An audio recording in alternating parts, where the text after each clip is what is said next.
ഞാൻ ഏറ്റവും വെറുക്കുന്ന രണ്ട് വാക്കുകളാണ് മാലാഖ, മണവാട്ടി. മാലാഖ എന്ന് പറഞ്ഞാൽ നമ്മൾ സാധാരണയായിട്ട് ആരെപ്പറ്റിയാണ് പറയുന്നത്? നേഴ്സുമാർ. ഏത് വകുപ്പിലാണ് അവർ മാലാഖമാരാകുന്നത്?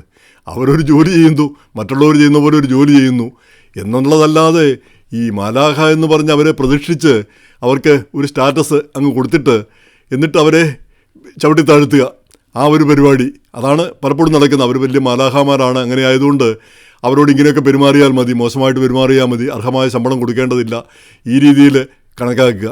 അതൊക്കെ ശരിയാണോ വാസം പറഞ്ഞാൽ? ആ ഒരു വാക്ക് തന്നെ ഉപയോഗിക്കുന്നത് ഏതർത്ഥത്തിലാണ് അവർ മാലാഖമാരാകുന്നത്? അങ്ങനെയാണെങ്കിൽ ഡോക്ടർമാരെന്താ ദൈവങ്ങളാണോ? അല്ലല്ലോ. അപ്പോൾ പിന്നെ അതുപോലെ തന്നെ ഇപ്പം നേഴ്സിംഗ് അസിസ്റ്റൻറ്റ് അവരും ഇതുപോലെ തന്നെയുള്ള ജോലികളല്ലേ ചെയ്യുന്നത്? അതോ ഇതിനേക്കാൾ വിഷമം പിടിച്ച ജോലികളല്ലേ ചെയ്യുന്നത്? അപ്പോൾ അവരെയൊന്നും നമ്മൾ വിളിക്കാത്തൊരു പേര്. ഒരു കാലത്ത് നേഴ്സിങ്ങിന് പിന്നെ ഇങ്ങനെ ഒരു പരിവേഷം ഉണ്ടായിരുന്നു. പിന്നെ മാലാഖ പോലെ ഇപ്പം നൈറ്റിംഗേൽ ആ യുദ്ധരംഗത്ത് ഇങ്ങനെ പിന്നെ മുറിവേറ്റ് കിടക്കുന്ന ആളുകൾ, അന്നും പിന്നെ കാര്യമായിട്ട് മരുന്നുകളൊന്നുമില്ല. അപ്പോൾ ഇവർ ആ വിളക്കേന്തി ചെല്ലുമ്പോൾ തന്നെ ഒരു പിന്നെ കുളിർകാറ്റേക്കുന്ന പോലുള്ളൊരു സന്തോഷമാണ് അവർക്ക് തോന്നിയിരുന്ന പട്ടാളക്കാർ, മുറിവേറ്റ് കിടക്കുന്ന പട്ടാളക്കാർ.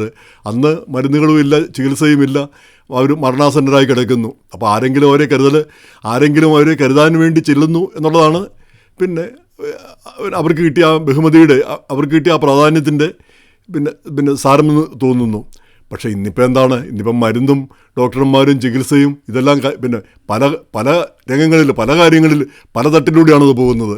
അതിൽ നേഴ്സുമാരുടെ പങ്ക് വളരെ ചെറുതാണ്, മറ്റുള്ളവരുടെ പങ്ക് പോലെ അത്രയേ ഉള്ളൂ. മാലാഖ ഒന്നും വിളിക്കേണ്ട ഒരു കാര്യവുമില്ല. അവർക്ക് മര്യാദയ്ക്ക് ശമ്പളം കൊടുത്താൽ മതി, അതാണ് പ്രധാനപ്പെട്ട കാര്യം. ശമ്പളം കിട്ടുകയും മറ്റേതൊരു ജോലിയും പോലെ അവരെയും ട്രീറ്റ് ചെയ്യുക, അല്ലാതെ പ്രത്യേകിച്ച് ഒരു പീഠത്തിൽ ഇരുത്തിക്കൊണ്ട് പിന്നെ പൂജിക്കേണ്ട ഒരു കാര്യവുമില്ല. അപ്പോൾ ഇതിൻ്റെ കൂടെ ഈ കഴിഞ്ഞ ദിവസം നമ്മുടെ CGFNS ഈ വിദേശത്തു നിന്നുള്ള നേഴ്സുമാരെ ഇങ്ങോട്ട് കൊണ്ടുവരുന്നതിനുള്ള സർട്ടിഫിക്കേഷൻ കൊടുക്കുന്ന ആ ബോർഡ്, അവരുടെ ഒരു റിപ്പോർട്ട് വരികയുണ്ടായി. അപ്പോൾ ഈ കഴിഞ്ഞ വർഷം ഏതാണ്ട് 20,000-ഓളം നേഴ്സുമാർ വിവിധ രാജ്യങ്ങളിൽ നിന്ന് അമേരിക്കയിൽ വന്നു. അതിൽ 47-48% ഫിലിപ്പിനോകളാണ്. ഏതാണ്ട് 10,000-ഓളം പേര് ഫിലിപ്പിനോകൾ വന്നു. ഇന്ത്യയിൽ നിന്ന് ആരും വന്നിട്ടില്ല.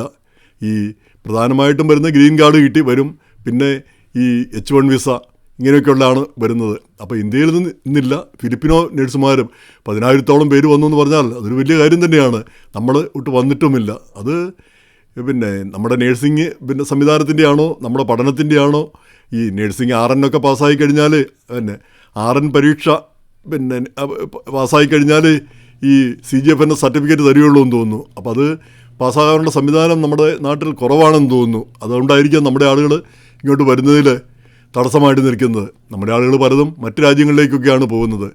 എന്ന് മാത്രമല്ല, ഈ ഫിലിപ്പിനോ നേഴ്സുമാരെ പറ്റി വലിയ അഭിപ്രായം പറയുന്നത് കേട്ടിട്ടുണ്ട്. അവർ ഓടി നടന്ന് പണി ചെയ്യുമെന്നാണ് പറയുന്നത്. ഭയങ്കര, നമ്മുടെ ആളുകളൊന്നും അവരുടെ അത്രയും അടുത്തെത്തിയില്ല എന്ന് പറയാറുണ്ട്. എനിക്കറിഞ്ഞുകൂടാ അതിൻ്റെ വസ്തുത. എങ്ങനെയായാലും ഫിലിപ്പിനോകളാണ് വന്നിരിക്കുന്നത്. പിന്നെ കുറച്ച് പേര് ആഫ്രിക്കയിലെ 1-2 രാജ്യങ്ങളിൽ നിന്ന് വന്നിരിക്കുന്നു. അപ്പോൾ നമ്മളവിടെ പിന്നോക്കം പോയിരിക്കുന്നു. ഒന്ന് ശ്രദ്ധിക്കാവുന്ന ഒരു കാര്യം ആണെന്ന് തോന്നുന്നു. ഇനി രണ്ടാമത്തെ പദപ്രയോഗമാണ് മണവാട്ടി. മണവാട്ടി നമ്മൾ സാധാരണ ഉപയോഗിക്കുന്നത്, പിന്നെ മണവാട്ടി എന്നുള്ള പേരുണ്ട് പിന്നെ വിവാഹം കഴിച്ച ആളുകൾ. പക്ഷേ നമ്മൾ പതിവായിട്ട് ഉപയോഗിക്കുന്ന മറ്റൊന്നുണ്ട്, കർത്താവിൻ്റെ മണവാട്ടി. ആഹാ, കർത്താവിനെന്ത് മണവാട്ടിയുടെ ആവശ്യമാണ്? ഈ ജീവിച്ചിരുന്ന കാലത്ത് കർത്താവിന് മണവാട്ടിയില്ലായിരുന്നു, പെണ്ണും പിടക്കോഴി ഒന്നുമില്ലായിരുന്നു. ഇനി പിന്നെ വേറെ പലരുമൊക്കെ മാത്രമാണ് പറയുന്നത്. ഈ നമ്മുടെ അപസർപ്പക നോവലുകളിലൊക്കെയാണ് പറയുന്നത്, ഡാവിഞ്ചി കോഡിലൊക്കെയാണ് പിന്നെ അങ്ങനെയല്ല എന്ന് പറയുന്നത്. എന്തായാലും അങ്ങനെയുള്ളൊരു കർത്താവിന് മണവാട്ടി, അതിനു വേണ്ടിയിട്ട് കുറേ പെണ്ണുങ്ങൾ പിന്നെ ഉടുത്തൊരുങ്ങിയോ അല്ലെങ്കിൽ ഉടുത്തൊരുങ്ങാതെയോ ജീവിതം തള്ളി നീക്കുന്നു. അപ്പം ഈ കന്യാസ്ത്രീ മഠത്തിൽ പോകുന്നതിനോട് എനിക്ക് അനുഭാവമില്ല, എതിർപ്പുമില്ല, വ്യക്തിപരമായൊരു താല്പര്യം. പക്ഷേ ഒരു 25 വയസ്സൊക്കെ ആയിട്ട് ആളുകൾ അതിനൊരു തീരുമാനം എടുക്കാവുള്ളൂ എന്നുള്ളൊരു അഭിപ്രായം എനിക്കുണ്ട്.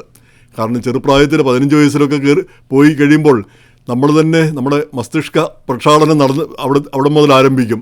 അപ്പോൾ പിന്നെ നമ്മൾ അതിലങ്ങ് വീണ് പോകും, പിന്നെ അവിടുന്ന് രക്ഷപ്പെടാൻ പറ്റാതെ വരും. നേരെ മറിച്ച് ഒരു 25 വയസ്സൊക്കെ ആകുമ്പോഴത്തേക്ക് നമുക്ക് സ്വതന്ത്രമായിട്ട് തീരുമാനം എടുക്കാം, നമ്മുടെ ജീവിതം ഈ വഴിക്ക് പോകണം, ഈ രീതിയിൽ പോകണം എന്നുള്ളൊരു സംവിധാനം. അല്ലെങ്കിൽ ഇനി മഠത്തിൽ പോയാൽ കൂടി കുറച്ച് കഴിഞ്ഞ് തിരിച്ചു വരുന്നത് എളുപ്പമുള്ളൊരു സംവിധാനം, അതാണ് വേണ്ടത് എന്ന് തോന്നിപ്പോയിട്ടുണ്ട്. എന്തായാലും ഈ പദപ്രയോഗം ഇത്രയും ഒരു പിന്നെ കർത്താവിനെ ആക്ഷേപിക്കുകയും ഈ കന്യാസ്ത്രീയുടെ ആക്ഷേപിക്കുകയും ചെയ്യുന്ന പോലുള്ളൊരു പദപ്രയോഗം പോലെയാണ് ഇത് തോന്നിയിരിക്കുന്നത്. മണവാട്ടി, വേറൊന്നും പറയാനില്ലാത്ത പോലെ. കർത്താവിന് മണവാട്ടി ആവശ്യമില്ല, ജീവിതകാലത്ത് ആവശ്യമില്ലായിരുന്നു. ഇനി ഇപ്പോൾ പിന്നെ ഈ സ്വർഗത്തിലുള്ള പിന്നെ കർത്താവിന് തീരെ ആവശ്യമില്ല. പിന്നെ ഭൂമിയിലുള്ള ഇവർ മണവാട്ടിമാരല്ല തന്നെ അവരൊരു ഒരു ഒരു സന്യാസവ്രതം സ്വീകരിച്ച സന്യാസികളായി മാറിപ്പോകുന്നു. ഇപ്പോൾ സന്യാസികളാകാൻ ആർക്ക് വേണമെങ്കിലും ആകരുതെന്ന് നമുക്ക് പറയാനാവില്ല. പിന്നെ അതൊരു ഓർഗനൈസ്ഡ് കാര്യമായിട്ട് മാറേണ്ടതില്ല എന്നുള്ളൊരു അഭിപ്രായമാണ് നമുക്കുള്ളത്. പക്ഷേ എങ്ങനെയായാലും ഈ പദപ്രയോഗം ഒന്ന് മാറ്റിയെടുക്കേണ്ട ഒരു കാലം കഴിഞ്ഞു. ആവശ്യമില്ലാത്തൊരു പദപ്രയോഗം അത് വെച്ച് അവരെ പിന്നെ അവിടെയും തളച്ചിടുന്ന ഒരു രീതി. അതുപോലെ തന്നെ ഈ പിന്നെ ക്രൈസ്തവരോടും ക്രൈസ്തവ സ്ഥാപനങ്ങളിലൊക്കെ എതിർപ്പുള്ളവർക്ക് ആക്ഷേപിക്കാൻ പറ്റിയ മറ്റൊരു പേരുകൂടി. എന്തായാലും ഈ രണ്ട് പേരുകളും ഈ മലയാളത്തിൽ നിന്ന് തന്നെ മാറ്റിക്കളയണമെന്നുള്ള അഭിപ്രായമാണ് എനിക്കുള്ളത്. മാലാഖയും വേണ്ട, മാലാഖയാണെങ്കിൽ ശരിക്കുള്ള മാലാഖ മതി, മണവാട്ടിയാണെങ്കിൽ ശരിക്കുള്ള മണവാട്ടി മതി, അല്ലാതെ വിശേഷണങ്ങൾ ആവശ്യമില്ല.